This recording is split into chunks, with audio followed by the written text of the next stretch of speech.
আসসালামু আলাইকুম। কেমন আছেন সবাই? আশা করছি সবাই অনেক ভালো আছেন। আলহামদুলিল্লাহ আমরাও ভালো আছি। তো আমাদের বাড়ির বিষয় নিয়ে অনেকেই কনফিউজ যে এতদিন আমরা কোথায় ছিলাম, কার বাসাতে ছিলাম, নাকি কোথাও ভাড়া ছিলাম। আসলে এই বাড়িটা আমাদের, কিন্তু আমার বাবার না, এটা আমার দাদার বাসা। আর এখানেই আমরা ছিলাম।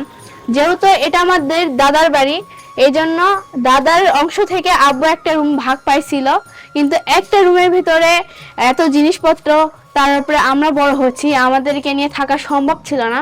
যেই জন্য আব্বু পরবর্তীতে এই রুমটা ভেঙে, এই জায়গায় একটা রুম ছিল, এই রুমটা ভেঙে এই আমাদের নতুন বাড়িটা করতেছে। তো আমাদের বাড়ির কাজ যখন অর্ধেক হয়ে আসে, ভাগ্যক্রমে আমাদের বাড়ির কাজটা অর্ধেক প্রত্যাশী বন্ধ হয়ে যায়। তো আমাদের থাকার জন্য আমরা দাদার একটা রুমে থাকি, আর এখানে আমরা 3 মাসের জন্য উঠছিলাম। তো 3 মাসেরও বেশি সময় হচ্ছে আমার দাদার বাড়িতে আসি। আর এতদিন মানুষের বাড়িতে থাকলে তাদেরও সমস্যা, আমাদেরও সমস্যা। না আমাদের আত্মীয় স্বজন এসে ঠিক মতো থাকতে পারে, না তাদের আত্মীয় স্বজন এসে থাকতে পারে। তো এই সময় আব্বু আর আম্মু অনেক কষ্ট করতেছে যেন আমরা তাড়াতাড়ি আমাদের নতুন বাড়িতে চলে আসতে পারি। আর এখানে আসার পরে আমরাও শান্তি মতো সবকিছু করতে পারবো, কারো আর কোনো কথা শুনতে হবে না, কারো আর কোনো সমস্যার মুখোমুখি হতে হবে না। তো আব্বু আর আম্মু এই জন্যই অনেক কষ্ট করে এই বাড়ির পিছনে লাগে পড়ছে। তো আজকে আমার রুমের দরজাটা লাগানো হয়েছে, আর প্রায় থাকার একটা উপযুক্ত হয়েছে আমাদের এই বাড়িতে। শুধু আব্বুদের এই রুমের দরজাটা আর আমার রুম আর আব্বুদের রুমের গ্রিলগুলো লাগানো বাকি আছে। তো এটা হলে আমরা খুব তাড়াতাড়ি এই পাশে চলে আসবো। কথায় আছে, বাবুই পাখির বাসা কুড়েঘর হলেও নিজের। তবে যার নিজের বাড়ি নেই সে জানে একটা বাড়ি না থাকার কতটা কষ্ট, কতটা দুঃখ। কারণ অন্যের বাসায় থাকলে অনেক কথা শুনতে হয়, অনেক অপমানের শিকার হতে হয়, যার জন্য নিজের বাড়িতে নিজের মন মতো থাকতে হয়।